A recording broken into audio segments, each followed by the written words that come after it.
Welcome to the Winged Wheel Podcast, the number one source for news, analysis, and discussion on the Detroit Red Wings, the NHL, and all things hockey. Here are your hosts, Ryan Hanna, Brad Crisco, and Evan Lopsinger.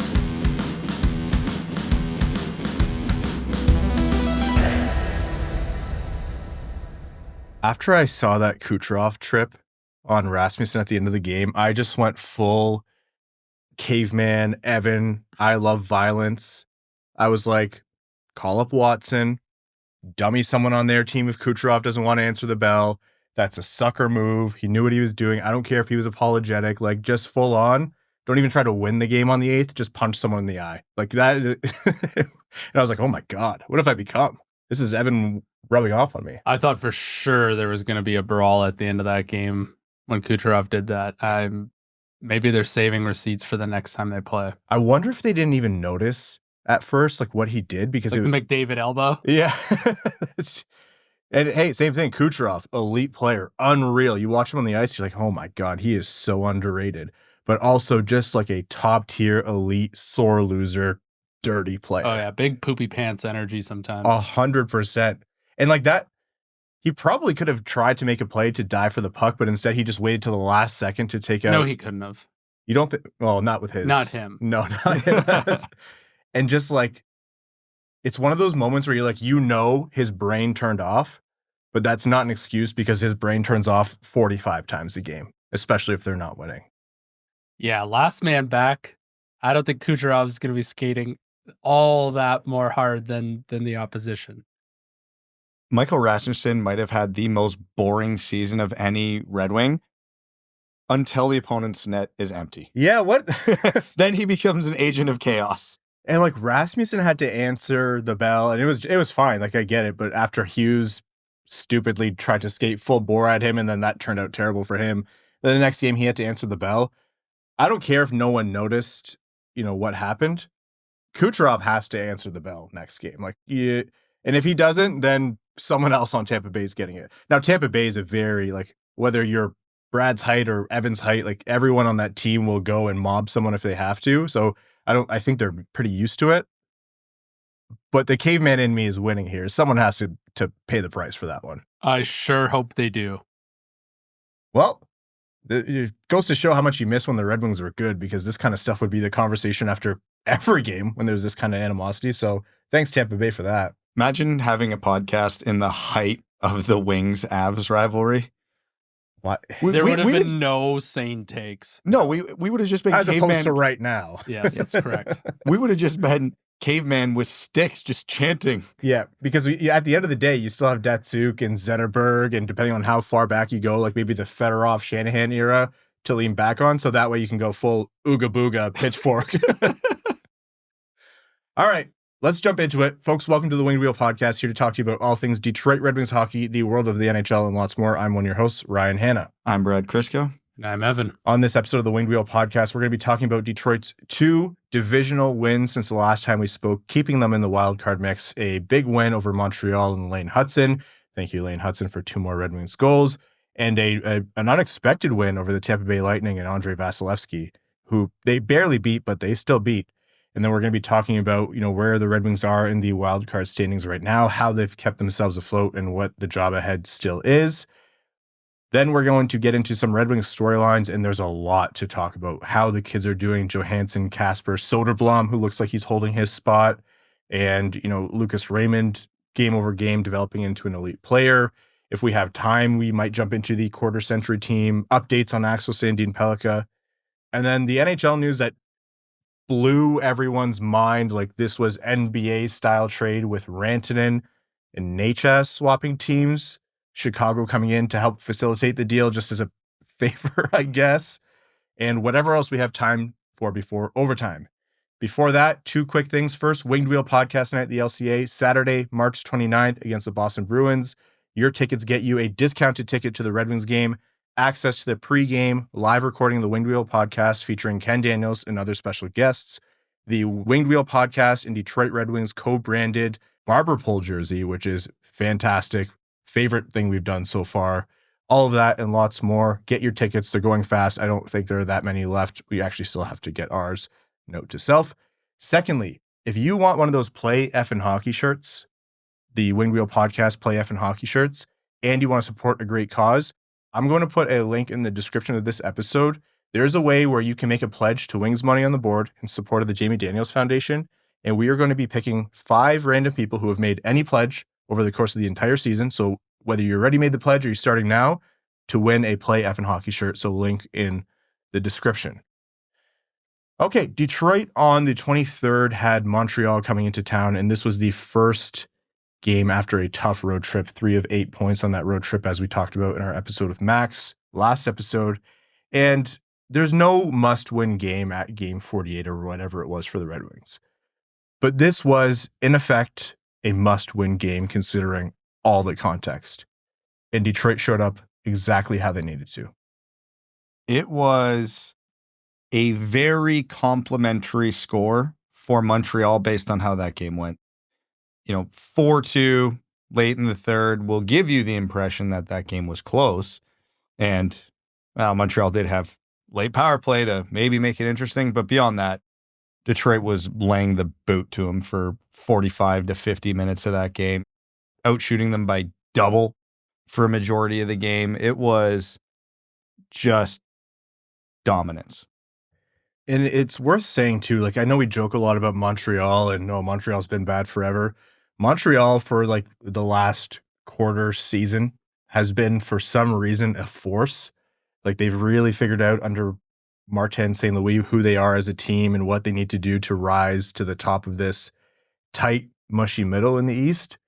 And it wasn't an easy game. And that's part of the context I talked about. Like, they needed a win against a team who was maybe one of the favored teams to come out and snag one of those wild card spots.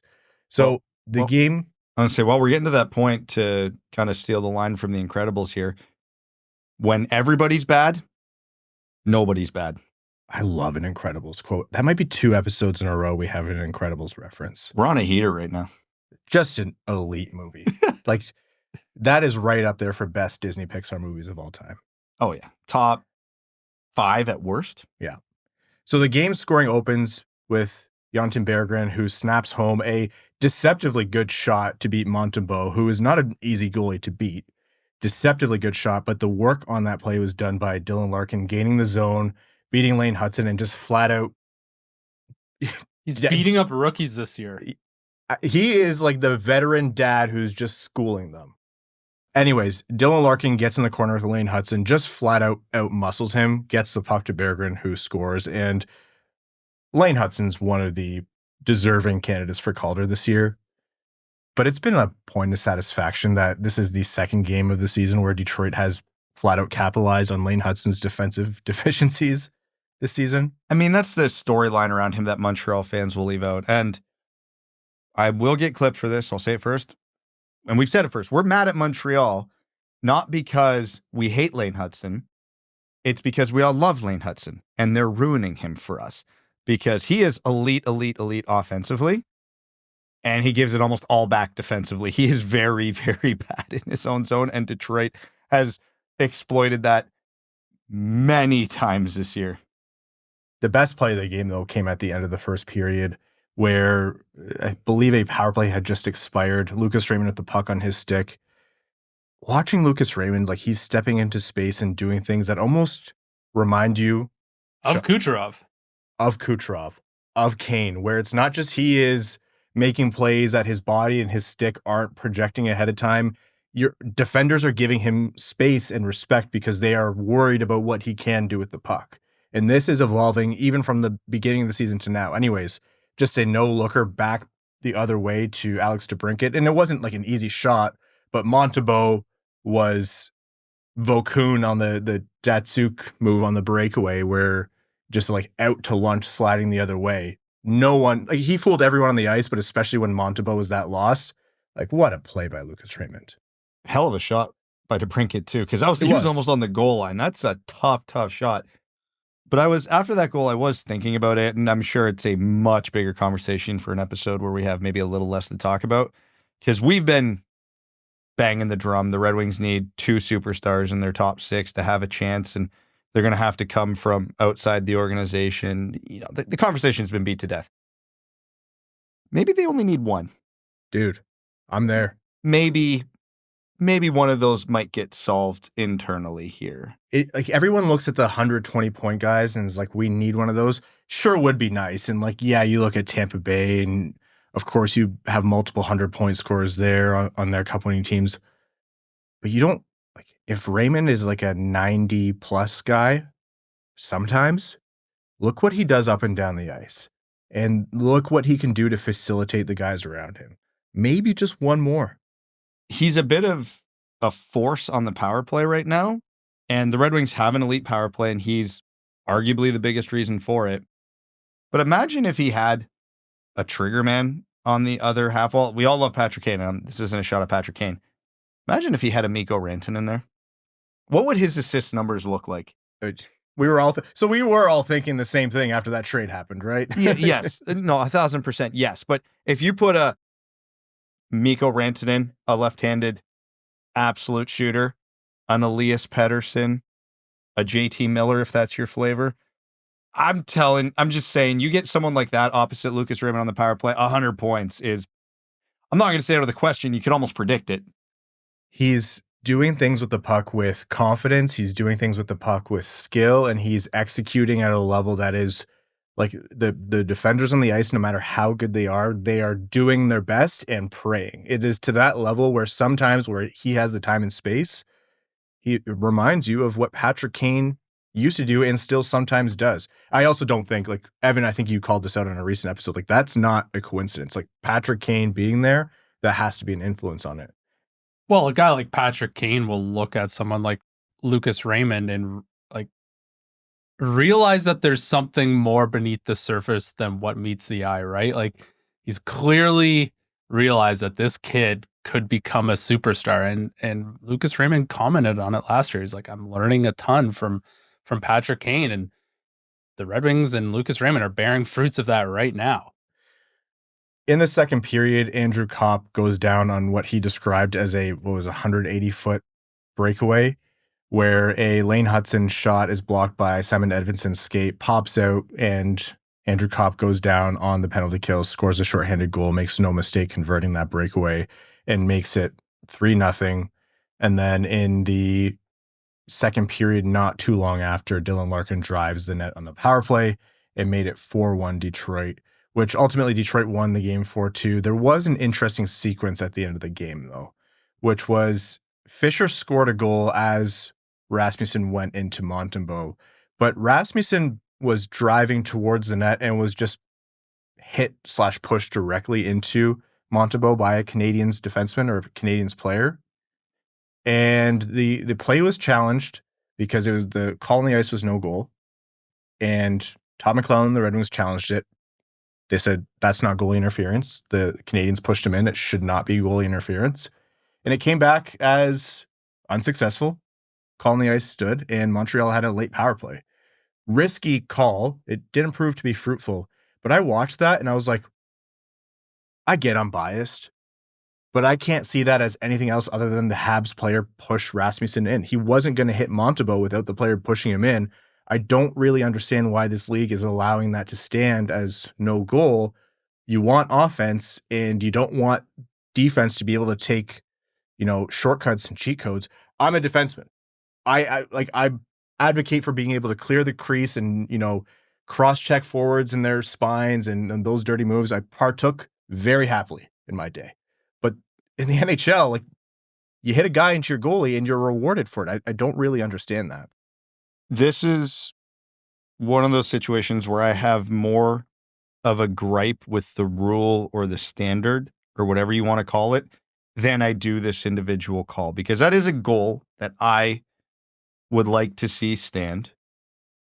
But the precedent of almost all goalie interference calls for the last however many years is if you go into the blue on your own, whatever happens in there is your fault. So Rasmussen was going into, if not already in the crease, of his own volition.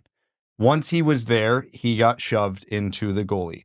Would he have made contact with Montembeault without Montreal's help? Probably not. But when you go into the blue, the call always defers to, it's your fault you're there. You impeded the goalie's space. It's goalie interference. I don't like that standard. I don't like that rule, but that's how they've been calling it. Yeah, I know you're right. It's just like the unfortunate truth to it. The good news is Detroit did kill the penalty, and for the rest of the game, Montreal wasn't able to make it close again. So the game ended 4-2. Dylan Larkin in his 700th game. By the way, 700 Dylan Larkin games. I saw that. I was like, that has to be a typo. That can't be correct. Take it back right now. I'm a that. Whoa. What, did he start playing when he was 7? We've been doing this for so long, man. Huge impact in his 700th game. Mo Seider with 2 assists casually. Lucas Raymond just dominating on the ice. Like, great performance by the Red Wings. And again, was it mathematically a must win? No, but they needed that for the rest of the season up until the trade deadline to matter. So Detroit gets in there, big response, and they walk into the game against Tampa Bay on Saturday with a hope and a prayer. And that hope and a prayer was answered. 2-0 win over Tampa Bay, and it wasn't easy. Like, it was Tampa Bay being Tampa Bay, and that is still one of the best teams in the East. And anyone who's predicting their fall off just doesn't understand this staying power of having some of the best players on the planet and one of the best goalies on the planet and a team and a system that's worked and been good for so long. And Detroit just barely beat Vasilevskiy, who they rarely ever can beat, it seems, of late. Well, they only beat him once. That's right. And it was a deflection of all things. This game, I said the Montreal game the score is a little complimentary to Montreal. The score of this game was definitely complimentary for Detroit because I know Detroit outshot them and was outshooting them by a good margin for most of the game. And I didn't dive into the analytics to look at this for sure, but it sure felt like every one of Tampa's shots was a 10-bell scoring chance. Oh, like Talbot stood on his head. Cam Talbot had probably his best game as a Red Wing that game, because I'm talking the whole game, but specifically the last 10 minutes of the third period, it felt like Tampa should have tied that game about 7 times. And just somehow, some way, they didn't. If the Red Wings were a true contender, I would be more inclined to dig into the minutia of, are they a true contender? How do these games tilt one way or the other? And it's like, at the end of the day, the Red Wings are stuck in this mid-off, and we kind of know when they're good and when they're bad.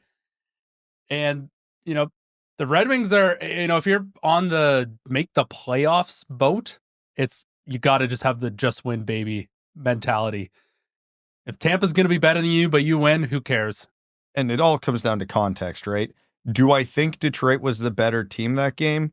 No. Do I think it was heavily tilted towards Tampa? Also no. Which is, if you're the Red Wings, that's a win. Even if you're looking at moral victories, if you can at least hold court with Tampa, you're doing great. So the fact that they were able to hold court and even though they're getting slightly outplayed, but then they get a goalie on a heater, they get a well-timed goal, they win the game. Like, that's all good vibes. Yeah, I yearn for the day where we can sit here and nitpick, and this conversation about a 2-0 win is actually a negative thing because they should be better. They're not even, we're not there. I'm taking points any way they can get it if I'm on the make the playoffs train. And it's not like Detroit lucked their way into this win. Like Brad said, like, there was a lot of good. Yeah, the goalie saved them throughout the game, but especially at the end, Cam Talbot. Basically, after Cam Talbot let in the second goal against Montreal in the previous game, which I believe was on their 12th shot of the game, he was perfect after that through the Tampa Bay game. But, Marco Kasper getting that perfect deflection in front. Marco Kasper is playing with the kind of confidence of a rookie who's getting better and better. And throughout his entire time with the Red Wings, we're going to talk about this more in a little bit, he's played, quote unquote, the right way. And you see Larkin coaching him on the bench as he's on the top line with him and Raymond, and he's really embracing that role. It's not easy to beat Vasilevskiy. Detroit's been stymied by him how many times over the years? God, you can make a whole podcast out of recycled statements from us saying you can't beat Vasilevskiy. Might be the best goalie in the last 10 years and more. He's just a perennial winner. He's always in the Vezina conversation. There's no free games when he's in net. No.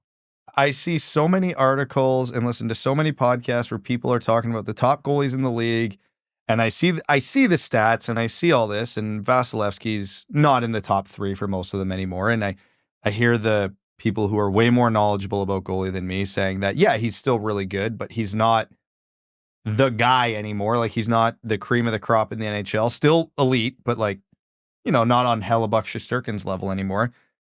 I don't watch a lot of Tampa games outside of when they play Detroit. So all I can assume is these people are all lying, or he just really hates Detroit. No, he's still, it's my big thing with like superstar goalies like that don't just lose it overnight. Like, a lot of it has to be a reflection of the team or the defense, or, these guys play a ton of games and they know how to turn it on in big moments. And for a guy in big moments, he's ice cold too. Anyways, I'm glad he views Detroit as big moments. That's right. It's the LCA. You're always liable to have an octopus hit you in the face. It's always a big moment at the LCA. Kasper gets a redirect from Compher in the second period. Also in the second period, Lilleberg gets Compher in the head on a hit where I saw that. I'm like, that's got to be 5 in a game, right? And I honestly think the only reason it wasn't was because Compher got up so quick. And he gets 2 minutes. They called it for interference. It was a very late hit. And the next day, the Department of Player Safety announced that he has a hearing, so we'll see what comes of that. I saw that. I'm like, that's a miss from the refs. That you got to tag that as a... I think it was a literal miss because, again, on the broadcast, if you're not in the arena, it's really hard to see the exact sequence of events. But the way I think Ken and Mick were talking about it, it looks like it wasn't getting called initially. And then the ref and the linesman convened and then called a 2-minute interference. So I'm wondering if it wasn't one of the linesmen who gave it to the ref going, oh, no, that was bad. You got to call something. But yeah, so they ended up calling something, and that's better than nothing. But yeah, that was a late blindside hit to the head. Like, if you had to show a new hockey fan, this is what they're trying to get out of the game of hockey, the type of hits, they could just show them that video. Why not do that thing that refs have been doing, which is call the major and then review it? That's what I thought they were doing when they were convening. Yeah. When Ken said, they're like, yeah, they're getting together. They're going to have a talk about this. And I was like, okay, yeah, call a 5, have a look at it. If you missed it, no big deal. And then make your decision on that. And there's going to be, this might be another instance where the NHL Department of Player Safety has to come in and call a 2-minute minor, or lack of a penalty as it was recently, I think, a suspension. Just a bad look from the refs there, honestly. And the game was getting chippy too. Like, this was absolutely a chippy game. At the end of the second period, there was a big scrum. Raymond tangled up with someone. Hedman and Larkin having a very cordial conversation. It looked like Hedman was just, asking where to go to dinner in town. I think Larkin was suggesting Grey Ghost. It all seemed like very... Did Moritz Seider steal the puck again from Victor Hedman? That's how he got all poopy pants. Mo Seider's helmet is always like really askew, or his hair is like fully in front of his eyes. Like, always right in the thick of it. Love it. Kasper's in there too. It was basically just like, I was watching that. I was like, oh, I can't wait for this team to be good again. Where like, this is just every single game against divisional foes. Because too many times these games have been boring because, frankly, hate to say it, doesn't matter when Detroit comes into town to play these teams, because it was just not an important game. Can you tell Vasilevskiy that? No, man. He knows. He knows the LCA is the truth. So this game, again, is chippy, and then it ends up 2-0. For some reason, as we said at the top of the show, a Rasmussen empty net goal is the story of the game, because he gets the puck out, makes a great play to clear the zone, goes in and finishes the empty net goal. And like we mentioned before, Kucherov just comes in and decides, I'm frustrated, this is already going in the net, intentionally chops his feet to trip him. With like, I don't care whether he went in and it was premeditated and he had a plan drawn out on graph paper, or it was just in the heat of the moment. I view that, I'm like, that's intent to injure. Like, he's intending to trip him in a moment where he is vulnerable. Like, if he trips, the only thing that's happening is he's crashing into the net at best. That really was best case scenario, because if he is a foot left or a foot right and Rasmussen goes into the post, like, we're talking some major damage. Tampa fans should be acutely aware of that. That's why Stamkos had to miss, I think it was the Olympics one year, because he broke his leg, snapped his tibia or fibia or whatever, hitting the post. Connor McDavid, isn't that how he mangled his knee as well? Like, going straight into the post? It's a dirty play. And again, we talked about it on the top of the show. nobody's surprised Kucherov did this. And yeah, you got to give it to him a little bit for coming and apologizing, because it's not an excuse, but guys in the heat of the moment get angry. He knows he's about to lose a game and he does something stupid. And he probably realized very quickly, oh, I shouldn't have done that, but you did it. Apologies work when you're not a repeat offender Exactly. of stupidity and dangerous type plays. And we haven't brought up the punk test in a while, but this next game against Tampa is going to be a good litmus test for the Red Wings are out on that, because again, hockey culture is stupid, but hockey culture is predictable. Big purveyor, though, right over here. Oh, I'm all about it. I'm not saying I'm against it. I'm just saying I'm aware of how stupid it is. But no, what needs to happen next game is someone on Detroit needs to grab him and say, we're going. And if you go, good on Kucherov, answer the bell, it's done. If he doesn't, there's a 0% chance Kucherov fights. No, I agree. It'll be Chernak coming in. It'll be Hedman coming in. And that's why teams hate Tampa Bay, and that's why Tampa Bay has all their success. But you have to. But if he doesn't, you're running at Kucherov, you're running at Cirelli, you're running at Point all night. You're crashing Vasilevskiy, 100%. All night. You're gonna try and injure one of our guys. Hockey culture is you atone for your mistake by throwing a couple punches and eating a couple punches, or we're gonna make this a very long night for your whole team. And the thing about it is, like, I get what you guys are saying. He came and apologized. To me, that makes sense on a play where he comes in and makes either a desperation play for the puck that just, even if it was never going to make it and the trip is the most likely outcome, you can look there and say ostensibly, yeah, that was going to be, maybe he was going to clear the puck off Rasmussen's stick or stop the empty net goal. That was just like the only intention of what he did with his stick was to trip him. So to me, he could come over and grovel and have an edible arrangement for him a second after he did it. I don't care. And I believe that Kucherov was like, oh, shoot, like, that was stupid, you bonehead, Nikita. Like, I don't. You could have really hurt the guy. If you think that, sure. That's the biggest benefit of the doubt you can give him, is he did something stupid when he was angry and immediately regretted it, which I'm not saying for sure he felt that way, but that is the only benefit of the doubt you can give him. There's nothing else, no other leg to stand on. But to me, based on what he did, not enough. There has to be a response. That's why next game needs to be a firm and decisive answer to that. It was all that we didn't even talk about. Like, right at the end, there was a sequence, like you said, all game Tampa Bay had 10 bell chances. That save by Talbot has to be one of the saves of the year. Like, it's up there with all those Markstrom saves from that one sequence earlier this season, but oh my God, what a stop that was. The fact that I immediately couldn't figure out which one you were talking about is a testament to how good he was. I know the right pad stretched out save is the one you're talking about, but yeah, it was crazy. This is how I know this rebuild has broken my brain, because in those final, I'll call it 3 minutes, my mind was made up that Tampa was tying that game. I was already thinking about how this was going to go in overtime, because you have that sense of inevitability with the defense sometimes. And I'm like, this is it. Tampa's tying this. And you're seeing the chances, and it's like, they're going to drain one of these. Cam Talbot said, not today. It was like Hedman had that opportunity where I think he just missed the cage completely.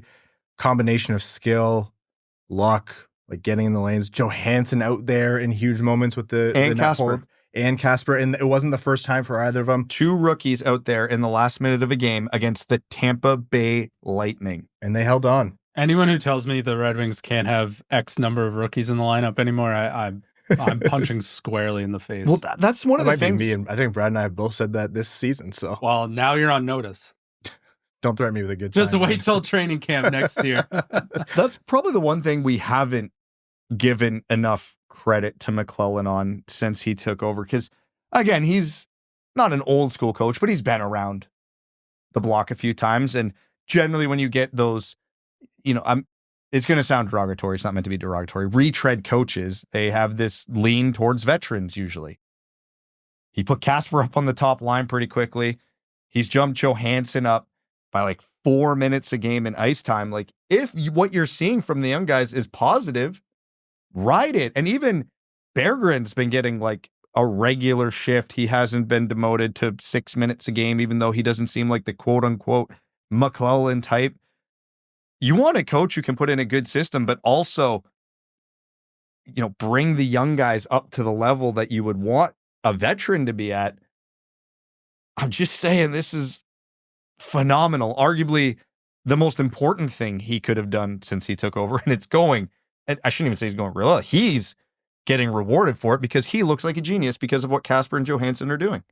And it's not like a perfect solution. Yeah, Brad was right. At the end of the game, with Detroit's defense being what it is, there's a certain inevitability at some points, and there's still growing pains and stuff. But if you told me at the start of the season, like 10, 15 games in, that Johansson would be a steady presence for at least a stint here on the second pair, to the point where when Petrie comes back, I'm saying, okay, you can now probably slot Petrie in that third pair, right D, and things go a lot better for him. And I don't think you're crazy. I would have been shocked.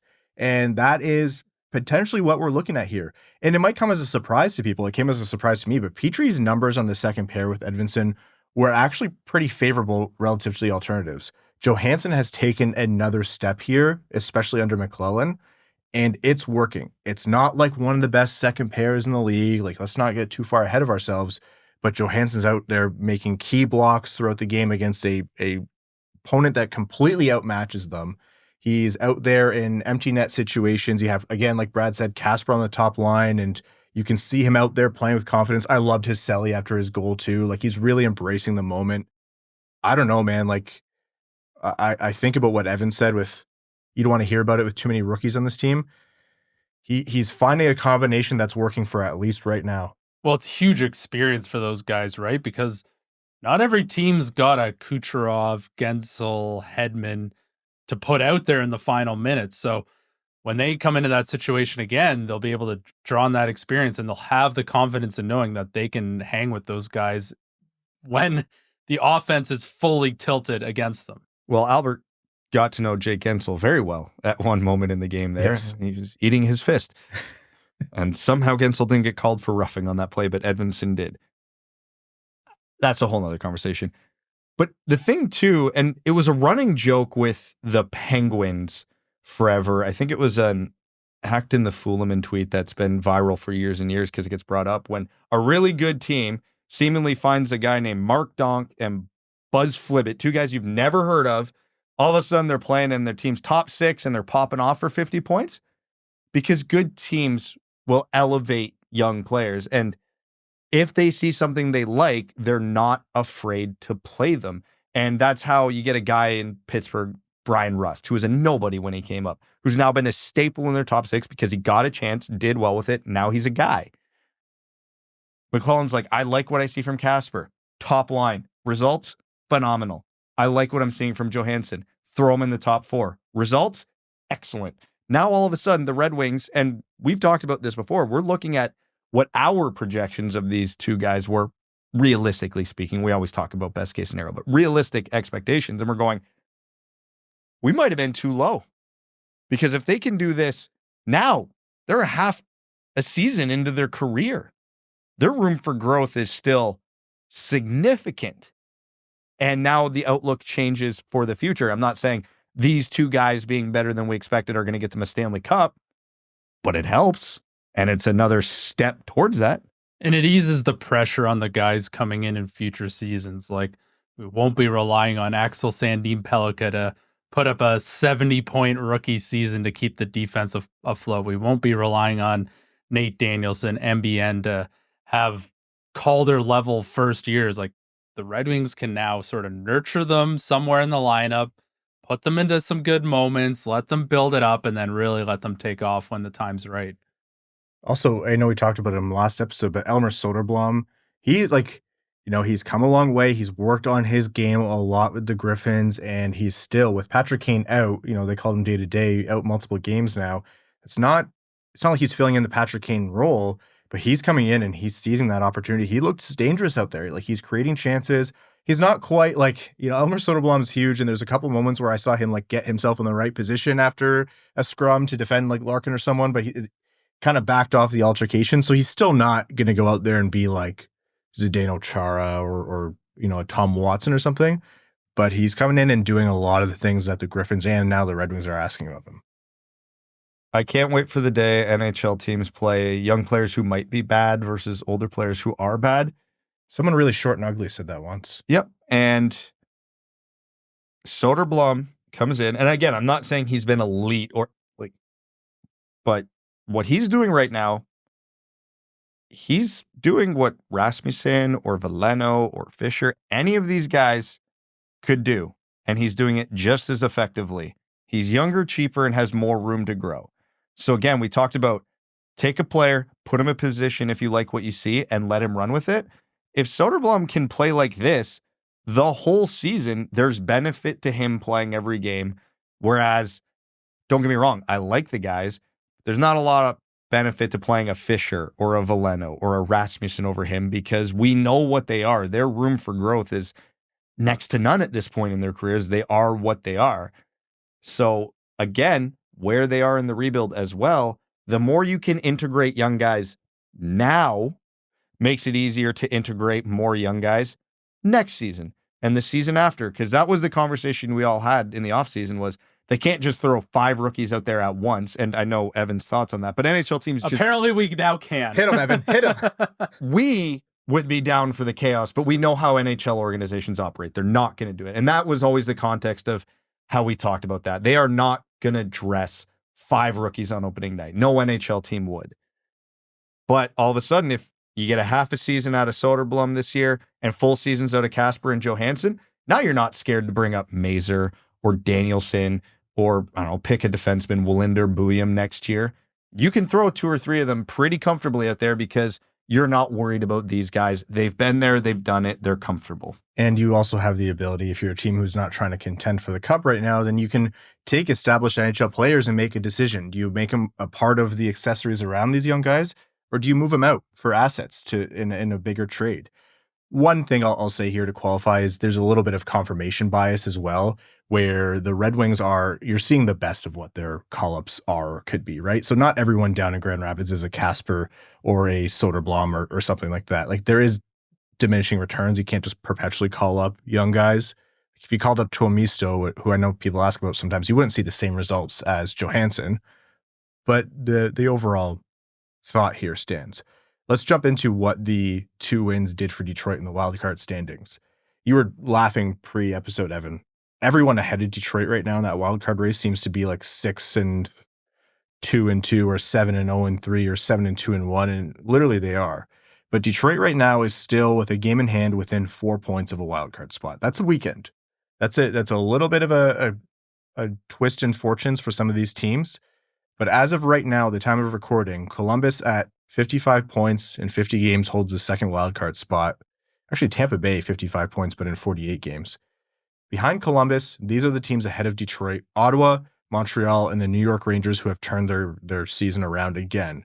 54, 53, and 52 points. All of those teams from Columbus down to Detroit have a better points percentage than Detroit. So Detroit is firmly in this mix, no matter what you think of their season, but they need to keep pace with these teams who are still doing it. So the win here is that they had the response they needed, but the question still stands of who falls off first.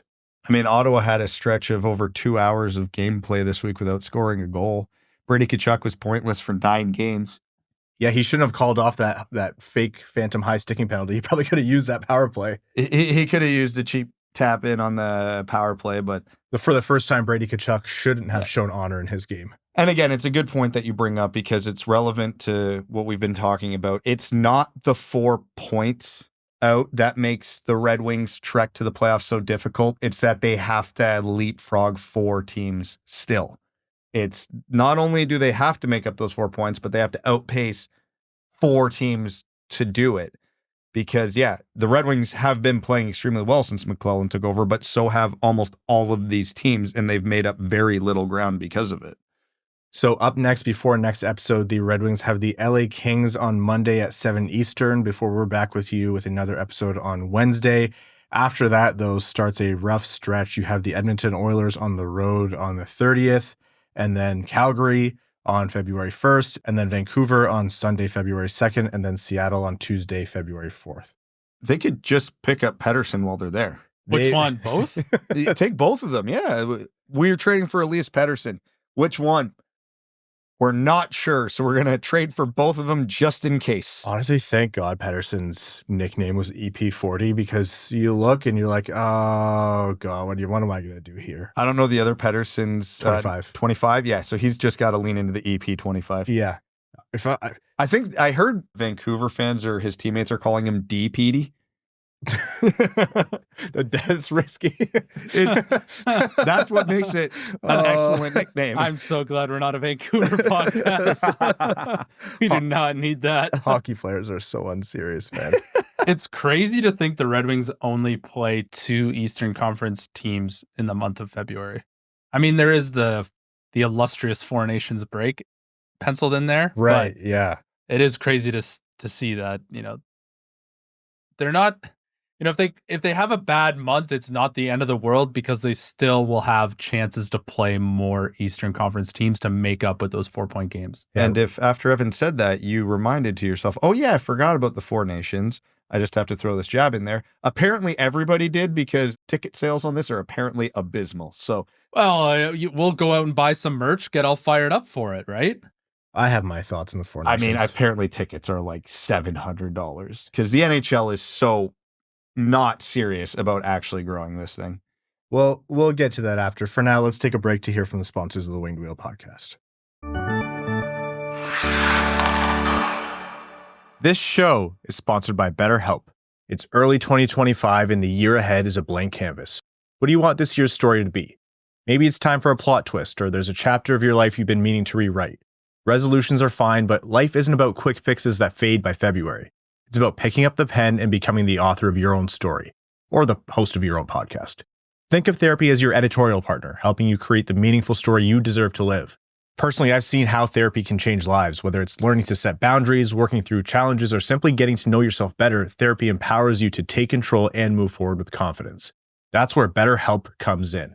BetterHelp is fully online, making therapy affordable and convenient.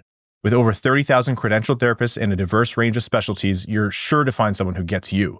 Plus, you can switch therapists anytime at no extra cost, making sure you always feel supported. Write your story with BetterHelp. Visit betterhelp.com/wingedwheel today to get 10% off your first month. That's betterhelp.com/wingedwheel. Take the first step toward writing the life you deserve with BetterHelp. Let's face it, hair loss is something most men don't want to talk about, but it's something so many of us deal with. You might notice a little less hair every time you take your helmet off, and it's tough. But what if I told you it doesn't have to stay that way? That's where Hims comes in. Hims provides convenient, quality access to a range of hair loss treatments that work, all from the comfort of your couch. Whether you prefer chewables, oral tablets, sprays, or serums, they've got personalized solutions that fit your needs. The process is 100% online, no awkward doctor visits, and once you're prescribed, your treatment ships directly to you for free. No insurance? No problem. One low price covers everything from treatments to ongoing care. Join hundreds of thousands of subscribers who have found their confidence and their hair again. Start your free online visit today at hims.com/wingedwheel. That's HIMS.com/wingedwheel for your personalized hair loss treatment options. hims.com/wingedwheel. Results vary based on studies of topical and oral minoxidil and finasteride. Prescription products require an online consultation with a healthcare provider who will determine if a prescription is appropriate. Restrictions apply. See website for full details and important safety information. Welcome back. It feels almost silly to talk about the quarter century team right now, not because it's not worth the discussion. It is, but that's it's like a fun arbitrary exercise that you talk about when there's not much else going on. But in a world where there's the Rantanen and Natchez trade and all that coming out, I think we're going to have to kick a lot of the quarter century discussion to a future episode. But for the sake of talking about it, the NHL revealed Detroit's quarter century team. And to make very clear, this is based on their performance as a Detroit Red Wing from the year 2000 to 2025. Or I guess technically the end of 2024. So this isn't factoring in their whole careers or anything they did for the Red Wings before, 2000 or any time on another team in that time span. In the Winged Wheel from the year 2000 up until 2025. First team forwards, Pavel Datsyuk, Steve Yzerman, Henrik Zetterberg. On D, you have Nick Kronwall and Nicklas Lidstrom. And in net, you have Chris Osgood. And on the second team, you have Sergei Fedorov, Dylan Larkin, Brendan Shanahan, and then Chris Chelios and Brian Rafalski at D, and Dominic Hasek in net. Honestly, no surprises there. I think we were talking before, and like it really just depends on how you interpret the very arbitrary parameters of like the 2000 to 2025 thing. Maybe Jimmy Howard, maybe, one of the young guys like Mo Seider and stuff. But at the end of the day, rightly so, the cups matter most here. And so the Red Wings have the luxury of a lot of guys who could have fit in here.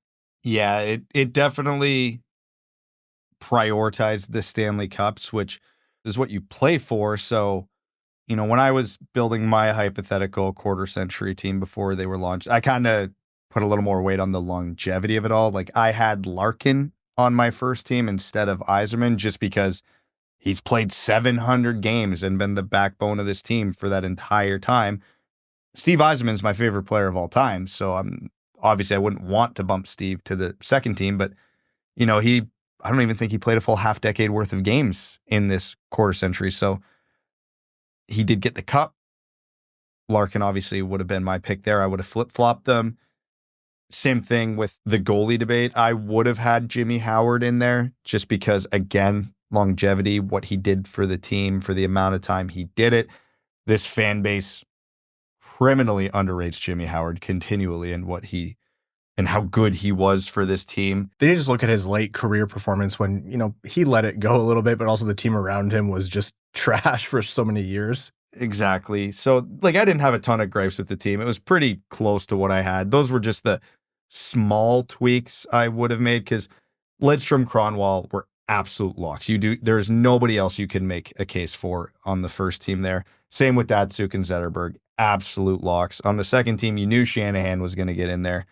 I was torn between Rafalski, Chelios, and Seider for the D. They went Rafalski and Chelios. Longevity, great, all for it. I was a little surprised by Fedorov. And I'm one of Sergei Fedorov's biggest fans, but he did not play that many games this quarter century with the Detroit Red Wings. So that 0-2 team, man. It's the priority on the Cups, which, hey, makes sense. I'm not going to argue passionately against it, but again, I love Sergei, but he wasn't on mine. At the end of the day, I was like, yep, makes sense. No other teams have this problem. Very few other teams have this problem, so that's great. How much would you have died if Jonatan Ericsson was on the second team? I would have been the one crazy person picketing at the NHL front office in New York.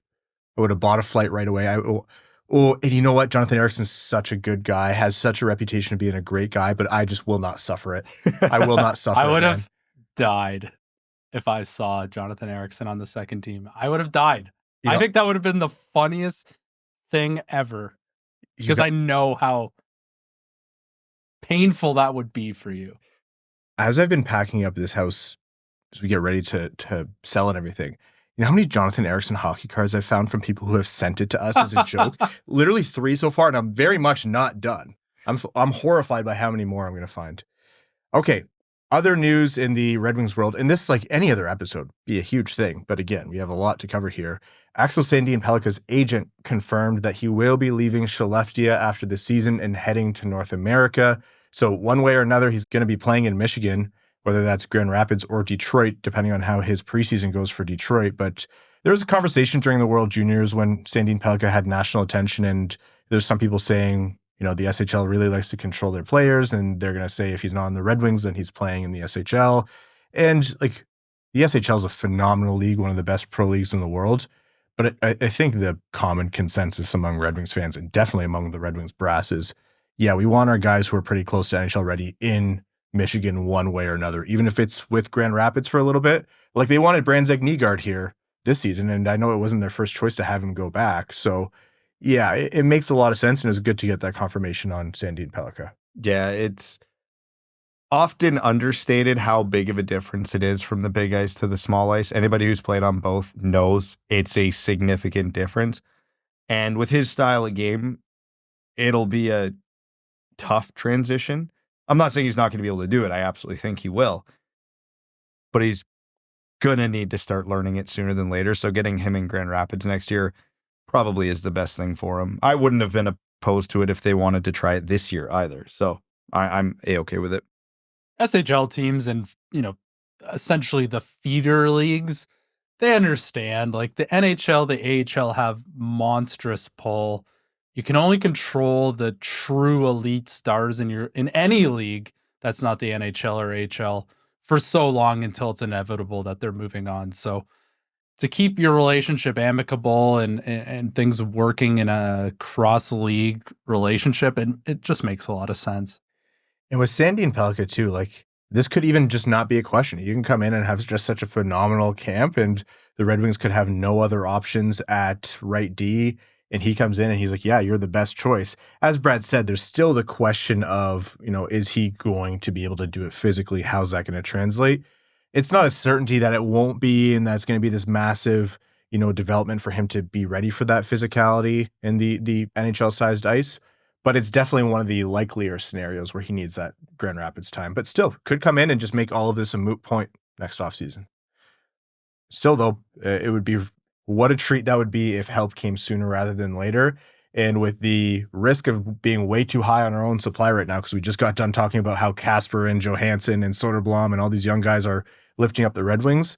Oh, the cavalry being here earlier than expected would be a huge get for the Red Wings. If Grand Rapids were a dumpster fire and it was just totally disorganized, it'd be one thing, but I have nothing but praise and confidence in Dan Watson and his team and what they've done with the young rookies or the younger players and the high picks that the Red Wings have over the past 2 seasons, that if he ends up there, I think it's not a discredit to his path towards being an NHL player.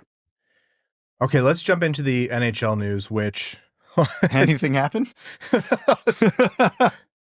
We posted this screenshot of the group chat when I told the guys. That was just the immediate first thought that came out of my head. I yelled out loud. Like, I yelled, what? And Mel was like, what? And I looked at her. I was like, I've done this before where I scare you because you think something bad has happened. It's just a trade. Because when Lalone got fired, there was a similar reaction. And I apparently just went mute as I just was on my phone. And she had to look it up to make sure that it was a hockey thing. And no one died. Anyways, a massive blockbuster trade where the main pieces were Mikko Rantanen going from Colorado to Carolina, Martin Necas going from Carolina to Colorado. It was a 3-team deal. So in all, here's the summary. Carolina gets Mikko Rantanen and Taylor Hall. The Colorado Avalanche get Marty Necas, Jack Drury, a 2025 second, a 2026 fourth from Carolina. And the Blackhawks get their own 3rd-round pick back from Carolina in 2025, and they retained 50% of Rantanen's salary for the rest of the season. So, first off, we had a whole segment on an episode not too long ago where we talked about Rantanen as a free agent option in the Red Wings this offseason. That's still an option. We'll talk about that after we cover the trade. But Rantanen being traded now, as opposed to after... a run and maybe you trade his rights or maybe you just let him walk. But apparently Colorado made the calculation where they're like, yeah, we're not going to be able to keep him. And McKinnon, shocked. Rantanen said to Finnish media, he said, I was willing to take a significant cut below my market value. This trade was a shock to me. Instead of going with McKinnon, Makar, Rantanen for another run at this thing, you move on from him. Now they do get Necas back, which is huge. And Necas has blown people away since he had his little trade request / holdout / just ended up re-signing, walking himself right to unrestricted free agency with Carolina. But holy NBA-style blockbuster. I get it from all sides here, except Chicago. Carolina's all in on this season. They smell that they don't have a very strong Eastern Conference, at least not at the top like it normally is. Especially in their division, you got to probably argue they're still the favorite, despite the reemergence of Washington and New Jersey. If I was Carolina, I'd be feeling pretty good about my chances to come out of that division. And they went out and they got the best player in the deal, and they're going all in. And obviously adding Taylor Hall isn't bad either. He's not the superstar he used to be, but still going to be a positive contributor. I get why on a better team, yes. Yeah, I get why Colorado did this. They don't want to lose Rantanen for nothing. So yeah, Necas is a free agent in 2 years instead of this year. So they've got a good player who they can get one extra run out of. and get a couple kicks at the can there. Drury's a fine bottom 6 player. And they get a couple draft picks that if they want to use as ammo to load up at the deadline a little bit more, now they can use it, flip it, and still strengthen their team for another run or two at this. And then Chicago retained $1 billion and got rid of Taylor Hall for a 3rd-round pick. So I guess they just wanted to be involved somehow because, sure. The justification was the Hawks viewed it as getting the asset they wanted for Hall anyways, because he was always going to be on the block. Like, he knew, the team knew, the writing was on the wall. And they thought, okay, well, we only used up 1 retention spot and we wanted a 3rd. That's what we were targeting for Hall anyway, so we just pulled the trigger. And like, that's well and good. It kind of reminds me of, if you want a player in the draft and you'll be upset if you didn't walk away with him, then just draft him where you have the opportunity to. Might be a reach, but you get your guy. Red Wings and Mo Seider, dramatic example. But in this case, like, what they retained on and the kind of the volume of trade they were facilitating, if you're Chicago, you're saying, okay, you need me. I want better than a 3rd. I'm retaining a lot of money for the rest of the season. I know it doesn't matter for us, but you still need this to happen. Do you want your cup run or not? Do you want your Rantanen or not? Like, yeah, they could have gone around and gotten that deal from someone else, but to me, the plus EV play for anyone who plays poker, like, you take that shot and you be willing to walk away from the hand if Carolina and Colorado don't want to make the deal with you and they get another bottom feeding team to retain the salary, because then you could just go trade Taylor Hall for a 3rd at the deadline. Like, there's no need to do this. Yeah, it's not like Taylor Hall's having a great season, right? And Taylor Hall, I think, has been explicitly clear that he said that he doesn't want to be the guy. So him going to Carolina is fantastic. There's less media coverage. He absolutely is not the guy in Carolina. It could be a fantastic fit for a depth player. And notoriously easy boat license testing centers over there, I've heard. So yes, thank goodness. Being right on near the ocean is going to be a huge boon for him. Remember, we're not that far removed from when the Leafs had to give up a 1st-round pick that became Seth Jarvis to get the Carolina Hurricanes to take 1 year, $6 million of Patrick Marleau. $6 million got you a mid-first-round pick not that long ago. Taylor Hall and all that retention for a 3rd-round pick, sure. I guess they're happy to be a part of it. I am super curious to see how this plays out for Rantanen and Nichas more than anything else. Because obviously Carolina is not a bad team, but they don't have a Cale Makar, they don't have a Nathan MacKinnon. What does Rantanen look like in that system? Because if he keeps putting up the same numbers, oh yeah, he's getting the absolute bag in the offseason. If his production dips, though, there's going to be questions. And his market value might go down a little bit. And obviously it's a year later, but Nichas, he could be playing with a Nathan MacKinnon now. What does his production look like? It's going to be absolutely fascinating to watch these two guys the rest of the year.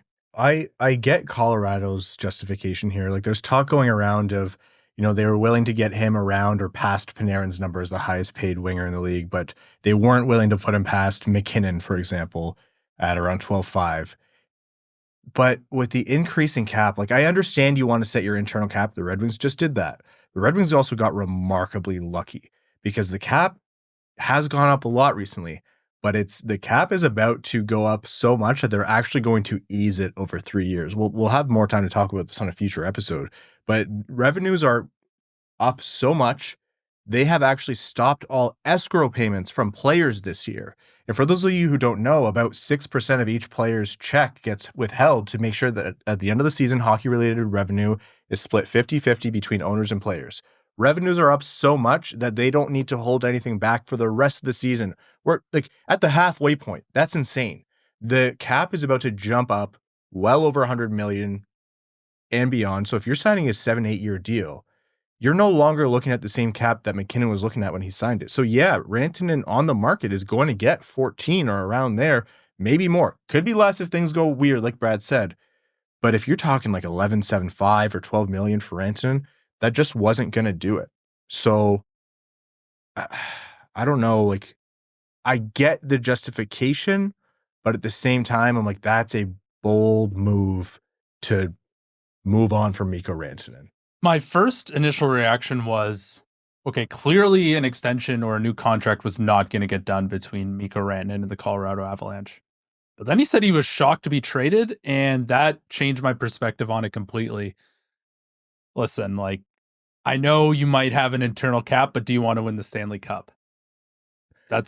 You can't have an internal cap and win the Stanley Cup. It's just not going to happen in this day of professional sports. And with the cap going up, you got to pay those guys. He's a fit. You don't know if a free agent is going to have a fit on the team, even if they were productive elsewhere. And they obviously they have to pay Cale Makar, but he's going to make more money than Nathan MacKinnon. He's potentially one of the best defensemen of all time. For me, this doesn't make sense if I'm a Colorado fan, and it's a huge emotional loss, and you can tell that through their leadership already. And MacKinnon is talking, and MacKinnon has demonstrated with previous contracts to the point where I think the PA was mad at him to say, like, you can't take as little money as what you want to take here, because MacKinnon has said, I don't care about money. I'm already making oodles of money. I'll take less to get a good team around me.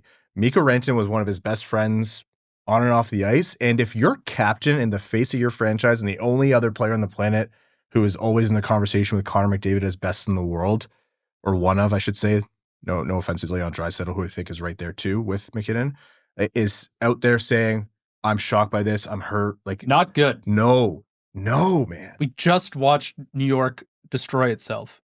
There's a couple points to that, though, where I get this from Colorado's end. One, well, they got MacKinnon and Makar locked up long term. They don't need to care what they think right now. It's harsh, but like they can't go anywhere. And I think what Colorado, a team that, as good as they are, has depth problems right now. They are not a very deep team, especially with injuries and everything else. They are going to bet that one player has to stop with the whole hotel room extracurriculars and had terrible times, but go on. I think the bet they're making is if Necas can get up to 80 to 90% of the production Rantanen had, but then you take a guy like Drury and you plug him into your bottom six, which solves one of your depth issues, and then you take the second and the fourth round pick or whatever, something similar to that, and flip it for even more help. Now, yeah, you maybe lose, let's call it 20 or 30 points from Rantanen to Necas, but you get a second liner and a fourth liner and maybe even another player out of it. That's a net positive for them still, despite losing Rantanen. And that's not even taking into account you get another year out of Necas at this number. It's a hell of a bet to make because Rantanen has been one of the most productive players in the NHL over the past, 6 years or so. We'll find out over time. The trade deadline will illuminate some of the internal thinking of what Colorado's trying to do. But man, when you make a move like that and you take out one of your core pieces and a core leader on the team, like, he's a dog. Yeah, man. Like, he's not afraid to throw some hands too, and he will drag that team into the fight. So I don't know. Like, I know it's all about asset management, but at some point you gotta just pay those types of players. And with the cap going up as dramatically as it is too, I wonder how much of this is like Colorado saying, we've won the cup, so there's a little bit of pressure off so we can make this kind of risky play. You look at Toronto, they became top heavy because they're like, we still need to get there. Are we really going to jettison, Marner or Nylander or whatever? And I'm arguing against my own point here, which is I don't know that I would have gotten rid of Rantanen. But yeah. So I'm glad we can all agree the salary cap is stupid and screws over teams. Well, no, it's about Evan. It's about to go up so high that we're talking about not all teams. Like, if you're Winnipeg, are you going to be able to pay $105 million US cap? Not with the Canadian dollar where it's at right now. Not my problem. Yeah, I don't cry for billionaires. So, but with no salary cap, this trade doesn't happen. So just saying. So Colorado fans get to see Brett. What a smart point that was. So they get to see the players that they drafted and developed try and win Stanley Cups every year. Can I amend a previous statement? I don't cry for billionaires or Colorado Avalanche fans. Okay, fair. But, the Red Wings could also walk into this problem if Axel Sandin Pellikka or... Brother, if the Red Wings are walking into this problem, I'll be thrilled that we're having the conversation. What it is, January... What is the date today? The 24th, 2025? 26. 26? Oh my God. January 26, 2025. I will remember this date forever. No, you won't. Evan, you won't It'll remember go in this the date. Google Calendar. Evan, Then I'll be forced to remember it. Evan, you put my birthday in your Google calendars 4 years straight. I watched you do it. Oh, then we'll remember this conversation. Listen, I'm with Ryan. If we are ever having this conversation as Red Wings fans, I'm thrilled. If we become that meme of the guy holding all the limes, but it's good hockey players, I can go to sleep happy every night, finally. Like, if we can't pay one of them and we have to trade them because we have 5 other superstars to pay, okay, Colorado no doesn't problem. have 5 other superstars, though. They're pretty damn close. Put it in your calendar. I will.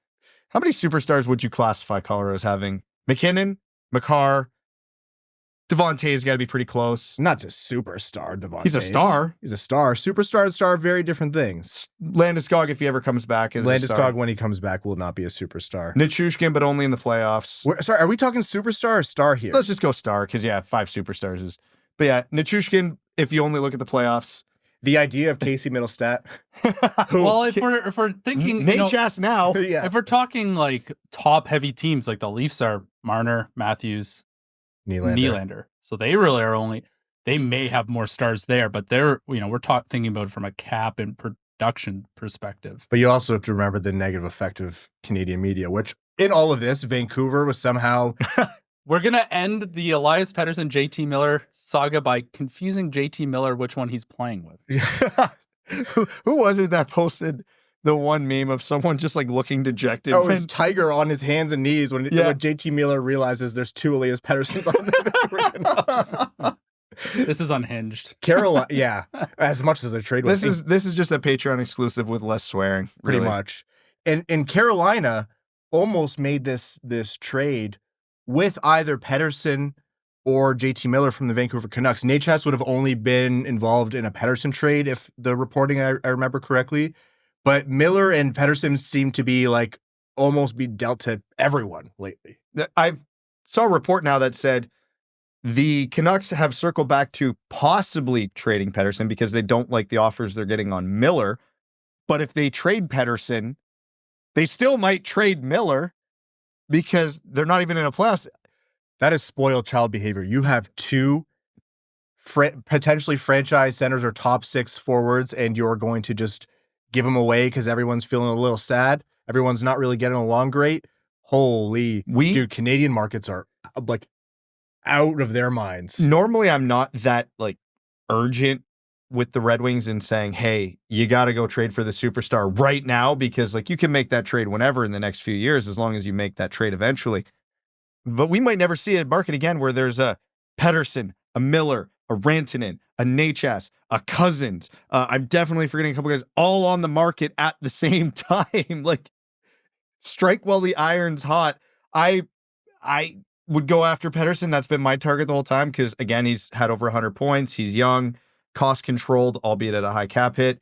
JT Miller's age scares the ever-living hell out of me. Great player, don't get me wrong. Not saying he's not good. He's elite. But for how much longer? But either way, I'm not at the point where I'm saying the Red Wings have to do something soon, but man, if they miss out on this window of all these guys being available and then nobody comes available again for a while, it's going to look like a huge missed opportunity. Okay, here's the thing. Carolina, Tom Dundon, the team, they have a reputation. Eric Chelski's a smart guy. So, and that's changed things, I know. But Tom Dundon has a reputation not wanting to pay out the nose for stuff. Mikko Rantanen, who was just yanked away from his home, a team he won the cup with, playing with Makar and McKinnon. If he was willing to take a discount before, that has certainly gone now. That guy is getting every dollar he wants and more. And there's a perfect storm of the cap going up so much the NHLPA is saying, no, not all that in 1 year, because that actually can be too much of a good thing. That's how much the cap's going to go up. Rantanen is going to command top dollar. I don't know that Carolina is going to want or be able to afford to keep him. If that's the case, I'm looking at, you're right about Pettersson. 100% you're right. But I would rather overpay in terms of dollars over a 7-year term and get Mikko Rantanen for free in free agency, and you might be able to. If that number starts with 14, I don't think twice. Am I insane? For a lot of reasons, yes, my wife will tell you that. But I don't know. To me, if you think 14 is an overpayment, it's not by as much as like if you jettison Hall's contract or Gustafson's contract or whatever, not by that much. I don't scoff if it's 14-5, and I'm horrified to know how high I'd be willing to go there. Everything you said is a terrific point, and I am with you. If Rantanen costs $14.5 million in the offseason, and that's your best option if you're Detroit, yep, do it all day, every day. I would still argue in favor of Pettersson. Because of the position? Because of the position, the age, and he's going to be cheaper. So you might save $2.5 to $3 million a year on Pettersson, which in a salary cap world, that's a decent third liner for you. Like if you need to plug and play a guy. He plays center, which is the biggest issue on the Red Wings right now. And again, age. Like he's not that much younger than Rantanen, but he's younger by enough years that it factors into the value equation here. I thought we weren't afraid to overpay our stars. No, I'm saying if you can't get Pettersson, you absolutely go for Rantanen. I'm not saying don't do Rantanen. My argument would be do both if you can. I'm not a big Elias Pettersson fan myself, but, I can understand the infatuation with him. This seems like a classic. You get him the hell out of that environment and watch him go. And it's not like Detroit. Detroit's not a small market, but there's like original six market, and then there's the added layer of Canadian market. We were talking off air recently, like Canadian markets, there's actually an added layer. We joke a lot about, it's hard to play in, or they beat their own teams, whether with the fan negativity in the media and whatever. It's real. Like it's actually a detriment. And if you can't play there, some guys are wired for it, sure. Some guys aren't, man. And Pettersson, like if you have anything about being sensitive, or even with Miller, like, this hardened, tough guy, like it still too there. Like there seems to be an incompatibility. I fully subscribe to you get some guys out of those markets and they would be thrilling. You're going to make an $11.5 million bet that's a situation. Evan, you know how Brad just said we have too many limes, that meme? We have like 1.5 limes right now. Yeah. You're assuming he's a lime. Yes, he's got a 100-point season under his belt recently, and he's only 26. And he's played 60 bad games. Here's the thing. I'm not making the bet on getting him out of Vancouver, losing him up. I'm willing to make this bet on just getting him away from JT Miller. Trade for both of them. Why not? Can you imagine someone traded for both of them? I would pay. The NHL would make $1 trillion if they put a camera in that room when they told those guys. Okay, Evan, you don't make that bet for Pettersson? I'm not a big Pettersson guy. Like, I understand why people like him, but I just haven't seen good hockey or good committed and engaged hockey from him in almost a full season of time, and that includes the playoffs. I get it, and I don't mean to like dismiss the concerns because they're real. Like I've seen Pettersson where I'm like, that's the kind of thing where the guy has so much talent that he is going to produce a ton, but in the moments where it matters, I just don't know if he has, the juice, so to speak. So if he can't self-motivate, he can't have a guy like JT Miller, who's a dog, motivate. JT Miller might be too much dog, though. He might be like untrained pit bull. That's very fair. I'd maybe be willing to bet that that's the case in that scenario. I don't know, man. That's a big bet. And here's the thing. I know Brad's afraid of age. The ageless man himself, who got in better shape when he had kids and got older. So annoying that he even talks about that. Mikko Rantanen will be 29 at the end of October. I get that. That's not really... Nobody cares. Literally no team will care. If you are one of the top 5 or 6 scorers in the NHL over the past half decade or more, I don't care. You're right. I literally don't care. I don't care the age curve. I don't care. Bring him in. We've watched Patrick Kane at 95 years old come in and have a positive impact, not just on the ice himself, but on the Lucas Raymonds of this team and the Dylan Larkins of this team and on the power play. And that guy sometimes causes a goal against every single game for stretches because he's like, it's not about that. Bring in Mikko Rantanen if you can, please. The next however many games he has in Carolina plus playoffs will absolutely dictate how I feel about Mikko Rantanen. I already feel that he's one of the best wingers in the NHL. But if he goes into Carolina where he doesn't have Nathan McKinnon, Cale Makar, and continues to do what he's doing, I'm fully on board. Okay, we're going to do a little thing here before we jump to overtime. His first full season in the NHL was 2016-2017. 75 games, he scored 38 points. After that, how many less than point per game seasons has he had? 1. 0. He has had 1. That is insane.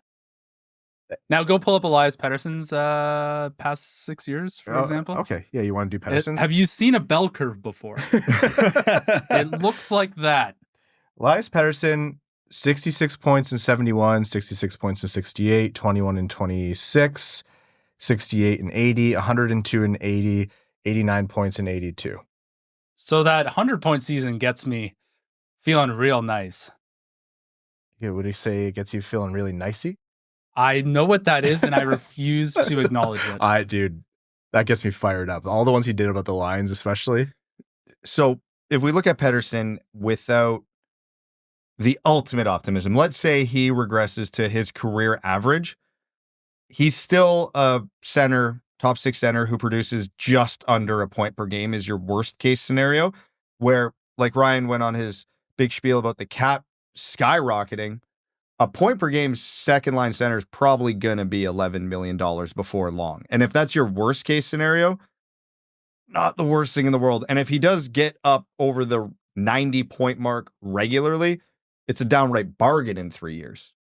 It all comes down to pro scouting then, I guess, at that point, and how you feel about it. Oh boy, we were having a good conversation there, Evan. I'm further trying to build my point. But if you truly believe in Elias Pettersson gets out of this scenario, that he will return to the 100-point center form, then you make that deal for whatever it costs immediately. Oh man, do I just want Detroit to be in these conversations at all? The theme of this episode is we'd love for this to be Detroit's problem. Whether it's being in on the contract whatsoever, being in on the trade whatsoever, or having to pay too many guys whatsoever. You know, it's like the meme running around, and I'm sure we've made this exact reference on the podcast before of like, how does this affect Wes Welker and the Patriots? How does this affect the Toronto Maple Leafs? How do we make all of this about the Red Wings? Well, I guess we're trying to apply that lens, right? I think the craziest thing for me in all of this is how nobody knew this was happening. The Mikko Rantanen trade, no one knew that this was happening, and then it just happened, and everyone was floored. There was noise in the whole like trade rumor world. There was zero out there about like Rantanen imminently being traded. Insane. Incredible. Okay. There's going to be a lot more on this to come, absolutely. But for now, let's wrap this up and jump into our final segment here on the Winged Wheel podcast. We're going to overtime. Overtime is brought to you by our Patreon supporters, patreon.com/Winged Wheel podcast. If you want to support the show, you get access to benefits like our bonus overtime episodes where we let loose, have fun, answer any questions that didn't make the main show. You get some bloopers in there too. There might be one from this episode that I'll moments ago. It's a good time, trust me. You also are automatically entered into all of our giveaways, and you have an opportunity to enter for a giveaway where we give away 2 tickets to every single Detroit Red Wings home game of the season, going directly to our Patreon supporters. Additionally, you get access to our Patreon exclusive Discord. So all of that and lots more. And again, patreon.com/Winged Wheel podcast. It was a lot of great conversation this episode, so it might have to be a shorter overtime, and the bonus episode will have more. But Jack's dad says, specifically, if Bertuzzi became available at a reasonable price, would you want to bring him back? Or would you rather wait to see what Mazur can bring? More generally, would you rather make some moves before the deadline or bring up our Grand Rapids talent to see how they can fare, given how Johansson, Kasper, and Elmer so far have been doing, especially under the tutelage of Coach Todd? I'm always for bringing good players onto the team at reasonable prices. However, not sure Steve Yzerman would be so hot to trot on the idea. And like the story on Bertuzzi got muddled a little bit, but a lot of it was his, attitudes towards commitment, not just to the team, but the way they want to play on the ice and defense. And with Bertuzzi, I think they would have kept him at a reasonable number. And I think the number that was kind of floated by Bertuzzi's camp is why those conversations never even came close to happening on a contract extension. I'm not giving up assets to bring him back, but if he comes back like ultra cheap, yeah, you'd love to have him down the lineup kind of thing. It's also hard to see how good anyone is on Chicago because, as you said just off air there, Evan, the vibes are bad. They're bad and the vibes are bad. That's right. Simon says, 27 says, what do you think it will take for Soderblom to cement his place on the team? And do you think Johansson has done that? Oh, Johansson absolutely has, barring him falling off a cliff. And with Soderblom, it's simple. Be better than at least one or two of the other bottom 6 forwards on this team. Like I can see him beating a Veleno or a Mott or a Fisher or someone out of a lineup spot. Not everyone plays the same role or does the same things, but it's as simple as that. Will Bukima, our good friend, says, what are your thoughts on the second power play unit? Maybe it's just after watching the first unit, but they look like they could use some speed. Any good reason why Veleno hasn't been out there, or just new coach things? That unit is bad, but there aren't a lot of solutions to help it right now, especially with Kane being out of place. That was actually the one thing we didn't talk about in the main episode, is how out of place that first power play unit looks with Tarasenko instead of Kane being there. That's a substantial downgrade right now, and it looks like it. The eye test at least says it is. And then you look at the personnel they're able to use on the second unit. Yeah, it's not pretty. And there's not a lot of good options. Veleno's such a funny case, too. Like, so you watch Veleno lately, and you're just like, man, it's just always kind of going to be hovering around that level, and it almost frustrates you. And sometimes you watch him, and it's like, oh, nah, he has a good little stint here, and he's doing his thing, and he's not, a top 6 player, but he's justifying completely why he's on this team still. I don't know, man. He's just, I want to see him stick in that depth role, but as Brad mentioned earlier in the episode, it's going to get harder as these young guys come up. It always feels like he's almost on the cusp of breaking through into something more, and then it just never materializes. Sandy P, right-hand D, says, what are your thoughts on East versus West in terms of strength of conference? I keep hearing pundits say they believe the contenders in the West more than the East, but from keeping my eye on the standings, I see a few juggernauts and a few punching bags. In my opinion, the East is stronger with more good teams, which is lowering the average point totals of every team. Am I imagining this? Thanks for all of your hard work, Winged Wheel Podcast. There's a very real chance that, not necessarily because I know the lottery skews things, but if you just want to look at the chalk standings at the end of the year, the top 4 picks could all be coming out of the West. So a lot of punching bags over there. I do see that. But that being said, there are so many teams over there that are just undeniably elite. Dallas, Vegas, Edmonton. And that's not even mentioning if you don't believe in Colorado with their depth issues, LA, is Minnesota for real? Like, there's some teams over there. And I don't think those teams are getting artificially inflated because they're beating up on Seattle and Nashville and San Jose and Anaheim and Chicago. The East is definitely deeper. The top ends are probably fairly comparable, but yeah, the East just gets the reputation being better because all but one team are still in the playoff race. Also remember that the West permanently has a terrible travel schedule for the most part. And that just, you can never know how much that affects them. Yeah, they're used to it, and that's the same thing in every pro sports league, but North America's wide. That's a lot of time zones. They are going to be hampered because of that. So you can't discount that. I mean, the Detroit Red Wings in the Eastern time zone won 4 Stanley Cups playing out of the Western Conference. So, and that's because those were the greatest teams of all time. And there was no salary cap. there was for one of them. There was for one. Yes, and there should have been for 2. Now, and I'm not saying the salary cap's just earlier. I'm saying 09. Anyways, I'm going to move on. The Jim says, hey, boys, I have to say I'm a big fan of Kane, but the team has had more speed and better defense with him out when you look at the last 2 wins. Is he a net negative to the team on the second line? Nope. Kane is like, he's a classic case of you have to look at the totality of his contributions because, yeah, 5-on-5 defense, especially pre-McLellan, you look and I'm like, oh, this is getting to be bad. It bounced back in a way, but you're not wrong in noticing those things. But the contributions, and especially for a team that struggles with 5-on-5 scoring, like what he's able to facilitate on a power play basis, for example, like that has value too. The Red Wings need their power play to be among the 5 best in the league the rest of the year if they want to have a chance at making the playoffs. Winging It from Boston says, is it all surprising that with all the bingo ball combos thus far, we haven't seen Berggren on the wing with Larkin and Raymond and Kasper given a shot to center DeBrincat and Kane? If it ain't broke, don't fix it. And Kasper has been unreal on that line with them. So don't break up a good thing just for the sake of trying someone else there. Ariel says, what was the cooler stat from last night's game? Breaking Tampa's 113 shutout list streak? 113 games, wow. Or Talbot becoming the second goalie ever to post multiple shutouts with at least 6 teams. Great stat there, Ariel. Oh, breaking Tampa's streak for sure is way more fun. The multiple shutouts with 6 teams feels like one of those like fake stats that you really have to start doing a lot of filters to even discover. Yeah. Like one of those stats that if you're not looking for it, you're never going to know it's a stat. I don't know, though. I get it. Both are still very cool. Anyways, last one here. Man USA fan Man Adams says, Tarasenko, what's the deal? I don't know. He's got no legs. He has a combination of just, it doesn't look good, and he just has no puck luck either.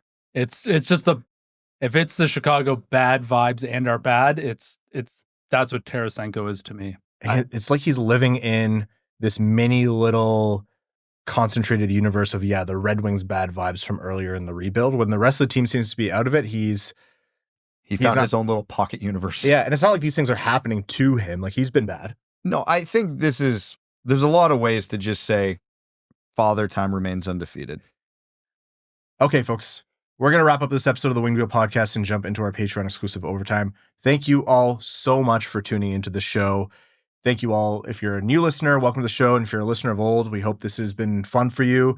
If you want to get a Play Effin' Hockey Winged Wheel Podcast shirt, go to the link in the description and find out how to make a pledge to Wings Money on the Board and enter in for those giveaways and plenty more, all while supporting the Jamie Daniels Foundation. Thank you to the sponsors of this episode of the Winged Wheel Podcast and to all of our Patreon supporters. We could not do this without you. Patreon.com/Winged Wheel Podcast. And if you want to support, but Patreon's not for you, as always, leave a rating on the show, whether it's the stars in a review or the thumbs up on YouTube, wherever. Subscribe on YouTube, Spotify, Apple Podcasts. All of that helps a lot. Tell a friend.